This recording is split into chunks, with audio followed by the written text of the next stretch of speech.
Your excellency, प्रधानमंत्री जी, दोनों देशों के डेलीगेट्स, मीडिया के सभी साथी, नमस्कार। दोपहर दान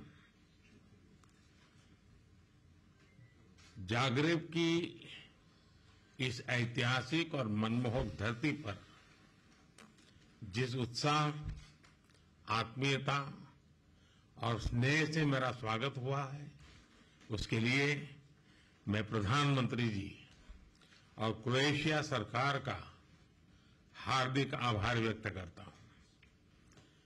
किसी भी भारतीय प्रधानमंत्री की क्रोएशिया की ये पहली यात्रा है और इसका सौभाग्य मुझे मिला है।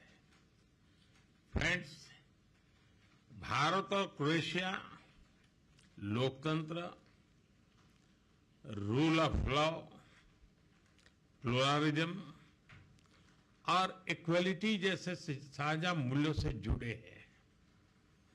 ये सुखद संयोग है कि पिछले वर्ष भारत के लोगों ने मुझे और क्रोएशिया के लोगों ने प्रधानमंत्री आंद्रे जी को लगातार तीसरी बार सेवा करने का अवसर दिया है। इस जनविश्वास के साथ हमने अपने तीसरे कार्यकाल में अपने द्विपक्षीय संबंधों को 3 गुना गति देने का निर्णय लिया है। रक्षा क्षेत्र में लॉन्ग टर्म सहयोग के लिए एक रक्षा सहयोग प्लान बनाया जाएगा, जिसमें ट्रेनिंग और मिलिट्री एक्सचेंज के साथ साथ रक्षा उद्योग पर भी फोकस किया जाएगा। ऐसे बहुत से क्षेत्र हैं जहां हमारी अर्थव्यवस्थाएं एक दूसरे की पूरक हो सकती है। हमारे इन क्षेत्रों को चिन्हित किया गया। हमने द्विपक्षीय व्यापार को बढ़ाने और विश्वसनीय सप्लाई चेन तैयार करने के लिए कई क्षेत्रों में सहयोग बढ़ाने का निर्णय लिया है। हम pharma, agriculture, information technology, clean technology, digital technology, renewable energy, semiconductor, ऐसे कई महत्वपूर्ण विषयों में सहयोग को बढ़ावा देंगे। शिप बिल्डिंग और साइबर सिक्योरिटी में सहयोग बढ़ाया जाएगा।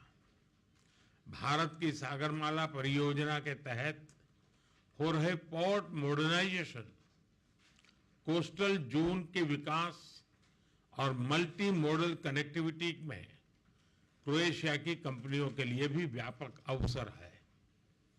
हमने अपने एकेडमिक इंस्टीट्यूशंस और सेंटर्स के बीच ज्वाइंट रिसर्च और कोलैबोरेशन पर बल दिया है।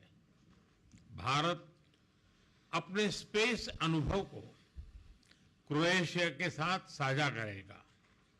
फ्रेंड्स, हमारे सदियों पुराने सांस्कृतिक संबंध आपसी स्नेह और सद्भाव का मूल है। इवान फिलिप वेजनिन ने 18वीं शताब्दी में पहली बार यूरोप में संस्कृत व्याकरण प्रकाशित किया। 50 वर्षों से जागरेब यूनिवर्सिटी में इंडोलॉजी विभाग सक्रिय है। आज हमने अपने सांस्कृतिक और पीपल टू पीपल संबंधों को और बल देने का निश्चय किया है। जागरेब यूनिवर्सिटी में हिंदी चेयर के एमओयू की अवधि 2030 तक बढ़ाई गई है। आने वाले 5 वर्षों के लिए कल्चरल एक्सचेंज प्रोग्राम तैयार किया गया है। लोगों के आवागमन को सरल बनाने के लिए मोबिलिटी एग्रीमेंट को जल्द पूर्ण किया जाएगा। क्रोएशियाई कंपनियां भारत की आईटी मैन पावर का लाभ उठा सकेंगी। हमने दोनों देशों के बीच टूरिज्म को बढ़ाने पर विचार विमर्श किया। यहां पर योग की लोकप्रियता को मैंने स्पष्ट रूप से अनुभव किया है। 21 जून को अंतर्राष्ट्रीय योग दिवस है और मुझे विश्वास है कि हमेशा की तरह क्रोएशिया के लोग इसे धूमधाम से मनाएंगे। फ्रेंड्स, हम सहमत हैं कि आतंकवाद मानवता का दुश्मन है, लोकतंत्र में विश्वास रखने वाली शक्तियों का विरोधी है।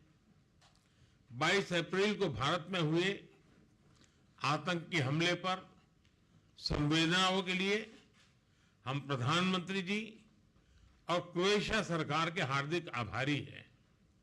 ऐसे कठिन समय में हमारे मित्र देशों का साथ हमारे लिए बहुत मूल्यवान था।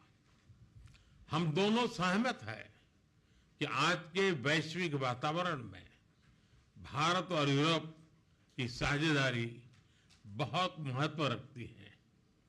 ईयू के साथ हमारी स्ट्रेटेजिक पार्टनरशिप को मजबूत करने में क्रोएशिया का समर्थन और सहयोग बहुत ही महत्वपूर्ण है।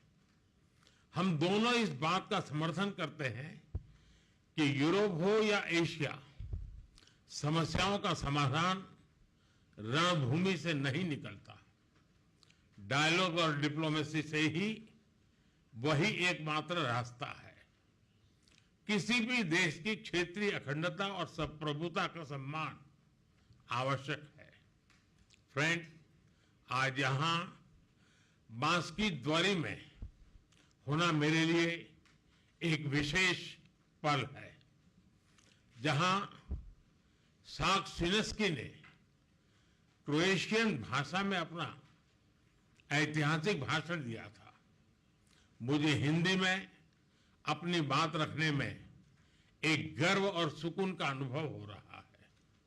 उन्होंने सही कहा था, भाषा एक पुल है और आज हम उसे मजबूती दे रहे हैं।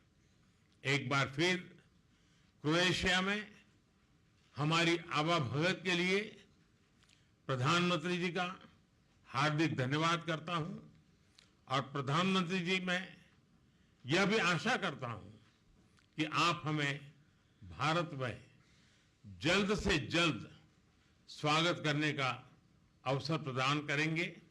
आप सबका बहुत बहुत धन्यवाद। Zahvaljujemo